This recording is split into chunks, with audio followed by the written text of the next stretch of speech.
Hi everyone, welcome to this video about job hunting advice. We're going to be mainly focusing today on how to avoid pitfalls that you might come across in the job search, common mistakes people make, and also focusing on how to build resilience, handle rejection, and up your confidence as you're going through the job search. The first point we're going to talk about today is the amount of time it can take to search for a new job. Job hunting is really time consuming, and to make the most out of what you're doing, it's best to go into your job search aware of that and best knowing how to handle that. Especially if you're already working full time, it can be really hard to fit everything in. But if you're serious about finding a new role, you really need to set aside time to do the job search. That would be, looking through job boards, getting your CV ready, talking to agencies, preparing for interviews, sending applications. This all takes a lot of time. And the more that you're kind of aware and ready for that, the easier you probably will find that. Also, if you're working full time already, you've got to be prepared that you're most likely going to have to take some annual leave or some time out of your job to attend interviews. 99% of interviews that you'll be invited to will be happening during the working week. So you need to be kind of prepared for that, maybe have some annual leave set aside to be able to do that. Even when you're working with an agency like Current Steam Recruitment, roles aren't going to fall into your lap. You still need to be proactive in the search. So being proactive in this instance means calling people back quickly when they approach you about particular vacancies, calling agencies directly about roles that you see that may interest you, and also reaching out to companies in the local area if you've got a real interest in a particular company. You don't always have to wait for a job to come up. You can reach out to them directly to show your interest to them. And that sort of proactivity will definitely help when it comes to the amount of time job seeking takes up out of your day-to-day life. It can speed up the process. The next topic I wanted to talk about is having a clear goal. So many people, when they start the search for work, are really unsure about what they're looking for. Now, this might be because you're not long out of education and you're starting a career for a first time, and you just don't really know what you want to do long term. Or it may be that you've been in a long-term career and you're looking to make a change and try something new, but you don't know exactly what that might be at the moment. Both of those things are fine and very, very common. But when you're starting that search for work, kind of coming to an agency with no clear goal at all or no parameters, can be a good thing in some ways because it means we can throw different options at you, but most likely it's going to be one of those pitfalls that you face in terms of creating some barriers and just not making it easy to know which things to run past you. So it's really important that you start thinking about a goal that you're working towards and start putting in some search parameters in place in terms of what you're looking for. So at the beginning of a job search, you really want to spend some dedicated time thinking about clarifying some points around what are important to you in order to make your job search a little bit more targeted. So some key pointers that I would suggest kind of thinking about and making notes on are: what are your salary expectations? What is the salary band that you're happy to look at? What locations are you comfortable with? Are there any particular industries you're interested in or any particular industries you really want to avoid? What are the key things that you've liked and you've disliked about either roles that you've done in the past, your time in education? Write down a list of likes and dislikes that you have. Also make a list of skills that you have that you think you've acquired so far, either from education or from previous job roles, and write those skills down. So this could, for example, be communication skills, customer service, handling complaints, juggling lots of different deadlines, account management of clients. So kind of writing down that key skill list will then help you have a real kind of focus point of what are your transferable skills. So what are your skills and which of these skills are you hoping to take with you into your career going forward? Then if you start talking to an agency, for example, about those lists that you've made, about your skills, your likes, your dislikes, your salary and location parameters, that's when we can really start saying to you, okay, now we've got something to go off. Now we can let you know about different roles that we think might kind of fit what you've listed down there. But also, research, read job specs, have a look at job adverts, start reading what appeals to you. Are there any job adverts that are jumping out to you, and you think, when I read that advert, those points really, really appeal to me? That will really help as well. Also, when you're making these lists, it's important to think about what's essential for you and what can you be flexible on. So we've all got our kind of hard lines in terms of what might work. So for some people, this could be part-time working hours, around childcare. For some, it might be location. That is absolute number one priority. For some people, it might be salary. So what's flexible and what's not? Because it's unlikely that the first job that comes up will tick all of the boxes. There has to be a little bit of leeway sometimes. So, what are the things you're willing to flex on? So once you've done all of that, you can start talking to a professional, start talking to agencies, and they will start running stuff by you that they think fits in with what you're talking about. And then going from there, that's when you'll start to have a real kind of much more targeted approach in terms of, this is what I think I'm looking for, or at least this is definitely not what I'm looking for. And that kind of just helps speed up that process too. Another thing that I really want to mention when it comes to having a clear goal for your job search is avoiding what we'd call a scattergun approach to applying for jobs. So quite often as an agency, what we'll hear when we're talking to candidates, when we say to them, how is your job search going? How have you been finding things? And they will say that, nobody's getting back to me. I'm not hearing anything. I'm applying for so many jobs. I've spent all day on Indeed saying apply, and sending out as many CVs as they possibly can. I understand why people do this, and sometimes, it is a numbers game and you need to get your CV out there to get some sort of response back. But this scattergun approach can be so detrimental in terms of your own resilience when it comes to the job search. Because if you've sent out lots and lots and lots of CVs to just as many job adverts as you can find, and then you're feeling really despondent and rejected because you haven't heard back from the vast majority of them, all you're doing there is you're kind of self-rejecting yourself straight away.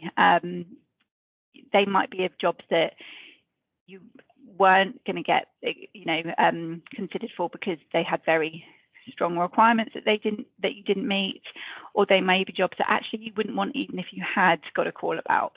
So you're getting that rejection unnecessarily. So what you really want to do is avoid that.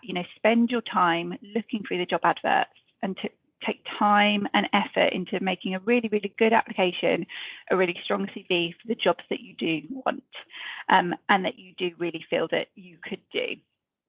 So just, avoid that scattergun approach. All it will do is dent your confidence when it comes to a higher number of rejections that aren't really necessary. The next thing I want to talk about is social media. So this is a really kind of key point when it comes to your job search. You need to utilize different types of social media to the best of their ability. The main one when it comes to job searching is LinkedIn. So if you don't have a LinkedIn profile, I would really suggest setting one up and starting to build your network. LinkedIn is a fantastic tool when it comes to job searching. So it's your online CV, basically. So when you set up your profile, you will put your employment dates in, different places that you've worked, and normally a very, very brief description of either the company or the role that you have there. It's not as long as your CV, but it just gives people dates of where you've worked. So that means that recruiters can search for you and can find you when they're looking on a professional networking site, and they can find you and they can see what you've done, and you'll come up in different searches that way. But you can also see jobs being advertised on there. You can see webinars that are being advertised on there. You can join in on those. And it really helps you get a feel for different companies, different industries that you might have an interest in. And it helps you keep up to date with news, industry news, company events, all those sorts of things that will help you with your job search generally.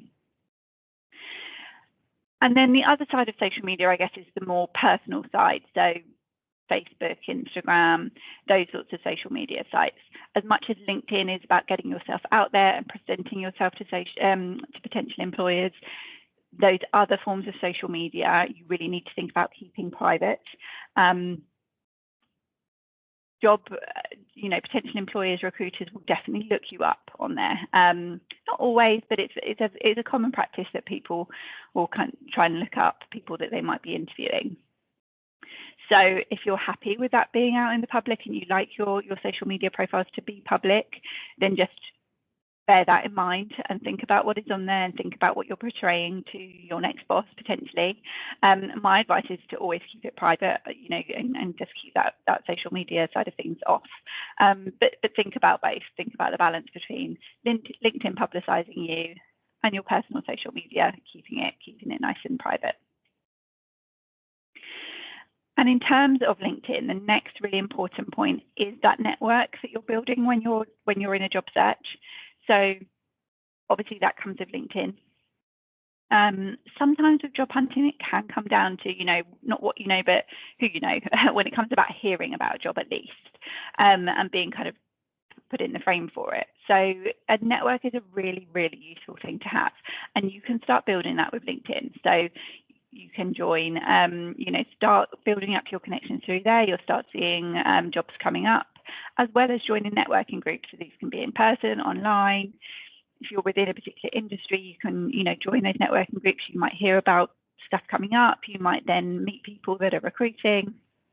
So networking is a really good way to kind of help with your job search. But one thing I don't think people talk about enough is that your network is not just those professional networking groups.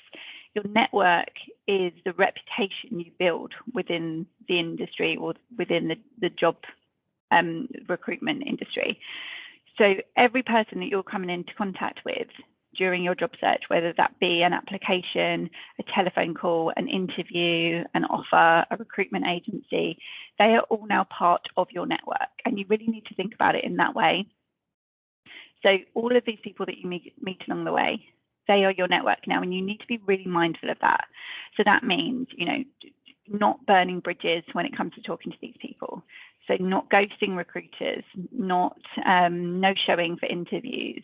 Maybe you have an offer and you're not interested in it. How you handle that is really, really important. So turning it down professionally, keeping up with communication. A bad reputation, especially in a small job market such as Hertfordshire, a bad reputation in terms of being unreliable or not showing up or not communicating well, that can spread really quickly. So you need to think about that in terms of your network. So everyone you're coming across, you're giving them the best reputation of the best representation of yourself. You're building a strong reputation for yourself, and then that will help with your network along the way.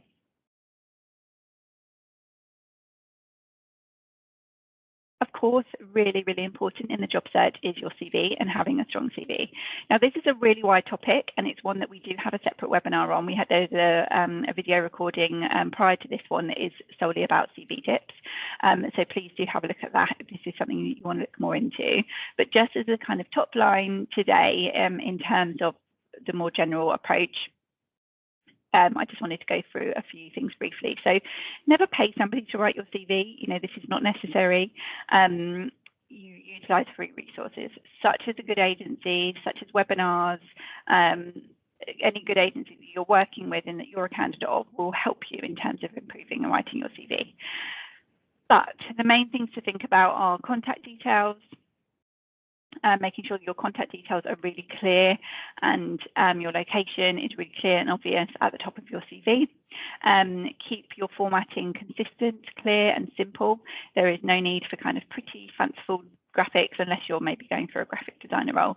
But generally keeping it really nice and clear and consistent. Correct dates on all of your employment history. So if you've left a role, make sure it doesn't still say to present. Make sure it's up to date with at least the month and the year on there, not just the year, because that doesn't really tell us much at all. Using bullet points. Bullet points are definitely your best friend when it comes to writing a CV. What we don't want to be seeing is long paragraphs of text detailing all the details of the job that you did, because people don't read that. They will skim through it and they will miss stuff, and you won't have got across some really vital information that you wanted them to know about you. So you do this by putting in bullet points, I'd say sort of 5, 6, 7 bullet points per job role, highlighting the main parts of what your responsibilities were there and the skills that you acquired. It does not need to be your whole job description. There will be plenty that you have done in those roles that you don't put on your CV, but what you want to do is really strip it back so the main points for the job that you're applying for are on your CV and really clear and digestible for the person reading it, because people read CVs incredibly quickly and they make incredibly quick decisions within sort of 5 to 7 seconds. It's been proven that people make a decision on a CV and decide whether to keep reading or not, or if they're a no. So big, long chunks of paragraph text will not get read. So please use bullet points. And also proofread. So any sort of spelling mistakes, grammar errors, they will really turn people off. So proofreading yourself, but also getting a friend or a family member to just glance their eyes over it as well, just because sometimes it just takes that fresh pair of eyes to spot the mistakes. And keeping it no more than no more than 2 pages long. So 2 pages is that real sweet spot when it comes to a CV length. And it's very easy to do if you're using that bullet point formatting, and if you're taking off old roles from years and years and years ago, taking them off, keeping it to sort of recent relevant information. Another topic that is, of course, really big is preparing for interviews, and we do have another separate video on this. So our separate videos on CVs and interviews can be found on this page as well. But again, keeping it really brief on this, another kind of pitfall that people fall down in terms of the job search is not preparing for interviews, just going in and winging it, not doing the research. That doesn't work. Fail to prepare, prepare to fail, and that is just very, very true when it comes to interviewing. So do your research on the company, and also go on above and beyond what is on the first page of their website. A lot of people will read the About Us page of a website, think that's their research done, kind of verbatim repeat that in an interview, and it just really shows a lack of preparation and a lack of eagerness for the job, really. So going above and beyond that and thinking about, who are their clients, who are what are their reviews saying about them, what makes you want to work there, that is all kind of part of the research. Like we said with LinkedIn earlier, using that, looking up sort of industry news, awards they might have been put forward for, all of those sorts of things. You need to be preparing answers that use real life examples. So in an interview, you're going to be asked about certain competencies or skills that you have. Could be, again, customer service, time management, working to targets. Depending on what the role is, they will obviously all look different. So you need to think, what type of skills are required for this job? What sort of skills might I be asked about in the interview? And then preparing some real life answers, real life examples to back that up. We use something called the STAR method when we're talking about how we structure our answers. So the STAR is an acronym. It stands for situation, task, action, result. So you need to think about that in terms of how you give that real life examples, talking about each of those in turn. Always accept a glass of water when you go to interview. So this sounds like a very simple thing, but it's one of the things that really makes a big difference. You'll always get asked when you turn up for an interview, can we get you a drink? Always say, yes, I'd love a glass of water, please. Always, without fail. Even if you're not feeling thirsty at the time, trust me, as soon as you sit down and you start talking, your mouth will go dry, you'll feel nervous, and you'll wish you had that water in front of you. As well as the fact that it can sometimes just give you that second to think. If you've been asked about that particular skill and you've got that brilliant example planned and you just need that moment to recall it and get your mind in the right gear to start giving that answer, taking a sip of water can just give you that moment to compose yourself. So always ask for water. It's one of the simplest things that can make the biggest difference when it comes to interviewing. Always have questions ready for them. There will always be a part of the interview where they say, do you have any questions for us? A lot of people fall into the mistake of thinking that time is when the interview is over. They've done their bit. They can take a brief, take a breath, sigh of relief and say, oh, no, nothing more to ask you. Thanks very much. Thanks for your time. Big mistake. There is nothing more disappointing as an interviewer than asking if they have any questions and being met with a resounding no. Nothing to ask. It's so disappointing. It comes across as that they're not interested, that they haven't done enough research. If you've done lots of research, that should bring you questions. Are you not that interested in what the team's like? It's really, really disappointing. And this is still very, very much part of the interview. We have seen interviews fall down and rejections being given purely on this part of the interview. So don't diminish the importance of this. Questions that you should be asking are not around sort of salary, lunch breaks, holiday allowances. Those sort of logistics can be dealt with at another time. This part of the interview, as I say, is still part of the interview. So it's about you asking well thought out, intelligent questions that show that you have done research, that show that you are keen, that show that you're excited about this opportunity. So asking things, something, maybe you've read something on LinkedIn and you're not quite sure what it meant or you didn't really understand it, ask about that. What are their plans for the next few years? What would the training look like for this role? How would you describe the team culture? How have you enjoyed your time working here? How long have you worked here? What makes you stay? What do you like about it? All of those questions are really, really good. So that's a massively important part of the interview process. And it's a pitfall that many, many people fall down. So they don't get trapped by that. And be smartly dressed. Another mistake that people make is that they have done their research, they know the company culture, and it's quite casual. They know that people work there in jeans and t-shirts. So they'll fall into the mistake of thinking that that's how they can turn up to interview. It's still an interview, and you can never be overdressed for an interview in terms of smart work attire. So go smart, and then when you get the job, that's when you can go into their normal kind of more casual work dress. We never want to see jeans, trainers, t-shirts for interviews. So as I said, lots more information on that in depth in terms of all of those topics in the other video. And remember to be positive. So I know that job hunting can be very demoralizing. It can be really, really tough, and there's no getting away from that. But kind of keeping that positivity up is really important. A big mistake that people make when coming into the job search is if they're coming off the back of a bad experience with another role and have had a bad time with their ex-employer, they will carry that energy with them into the job search, and they will talk about it a lot, and kind of bashing of an old employer in terms of interviews or talking to agencies. It's a real no-no. They don't know you. This interviewer doesn't know you. They don't know your reputation yet. And so however untrue it might be, they could take that in a way that maybe it was your fault, maybe it was something to do with you. Especially the more you kind of talk about it, that's sometimes how it can come across, however untrue it might be. So just always bear that in mind. You don't want that negative experience coming in and impacting your experience going forward. You can be a lot more open and honest with agencies about those sorts of things. We will have that conversation with you, and you can tell us all the bad stuff that happened, and we can talk through it all with you for sure, and you won't be judged on that. What we will do is help you reframe it, help you, understand how best to present that situation when you're talking in an interview about your reason for leaving, for example. But it's important for us as well that we see some positivity from you as well.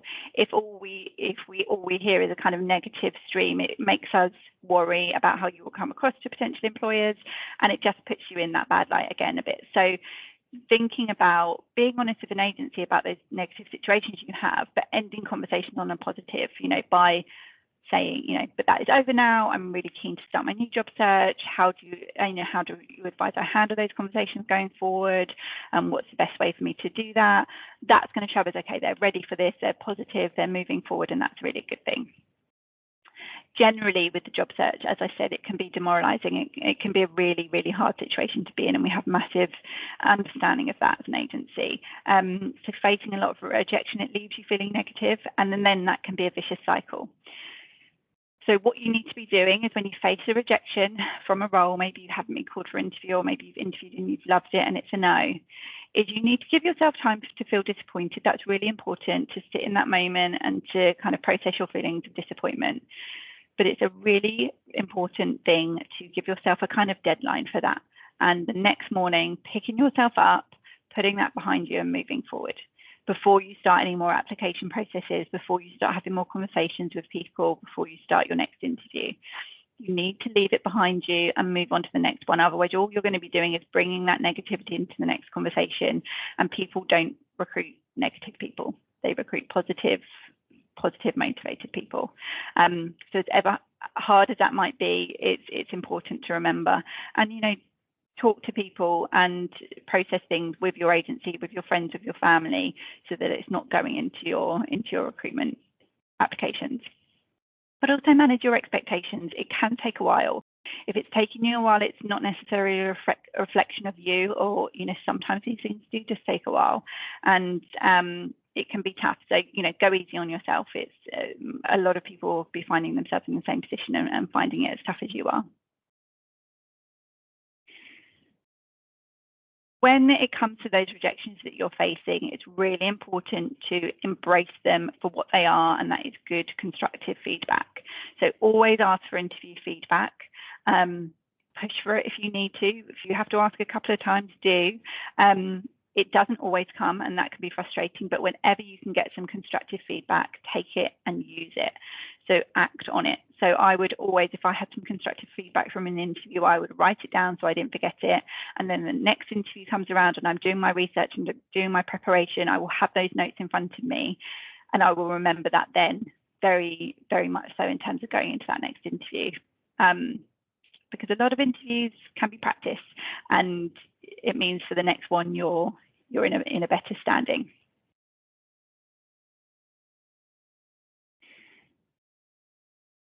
And obviously, confidence is a big part of job seeking, and it can be something that gets knocked a lot with either having a bad experience with an ex-employer, or facing lots of rejection. And sometimes interviewing makes people really, really nervous, and they feel like they lack confidence in terms of that. Confidence is something that comes with practice, and sometimes you just have to fake it till you make it. Going into an interview, acting super confident and smiley when you're feeling dead nervous inside can just sometimes help to build that confidence, and the more you do it, the more it will come. But some tips on kind of building your confidence and not having it knock so much is, again, to think about what skills you have versus what roles that you're applying for. As we said before, no scattergunning. Build your resilience by really thinking about, I would be good at this job, I could do this job, I'm going to take time on the application and do that. Put yourself out there. Sometimes when it comes to stuff like the LinkedIn stuff we've been mentioning, inviting yourself to networking groups, registering for webinars, commenting on people's posts, posting yourself on LinkedIn, that can all be nerve-wracking, but start putting yourself out there and it gets easier and your confidence starts growing. And start going to interviews. As I said, sometimes they can just be, a practice thing that helps to build your confidence. Sometimes it really helps to role play with a friend. If you're feeling nervous about calling an agency, or having a telephone interview, practice with a friend, role play it through, and that should help as well. The most important thing to remember, though, when it comes to job hunting and it comes to interviewing, is that this is a two-way process. You have to be impressed by them as much as they have to be impressed by you. So a lot of the time when you're being interviewed, when that interviewer might be feeling nervous too, they're human beings, they want to fill their job, they're hoping you're going to be the one that fills it because they want that filled quite quickly, and they can be feeling nervous in terms of their own interviewing capabilities. So kind of taking it back to remembering that the person on the other end of the phone or the other side of the table is a human being too can sometimes help build that confidence a little bit. And remember what you have. So you have some really good skills, whether they be transferable skills from education or a different career, or skills from your last job going into a very similar job next. You've got really good transferable skills, and you need to keep thinking about what they are and keep believing in yourself when you're doing those applications, when you're having those telephone calls. Interviews and telephone screenings are the chance in life for you to blow your own trumpet and tell us all the great stuff about you. Don't apologize, don't kind of play stuff down. Tell us all the really, really good stuff about you and how you perform at work. And once you start doing that, it can feel a little awkward at first, but again, it grows, and it grows your confidence because you've got, I'm sure, loads of good stuff to offer your next employer. That is pretty much all I have to go through today for this. It's a really big topic, and I hope some of that was interesting for you. As I say, there's other videos that break down the CV and interview side of things in further detail. But thank you so much for watching. If you need any help going forward in terms of kind of personal questions about these, please get in touch. And yes, we hope to support you in your job search going forward. Thank you.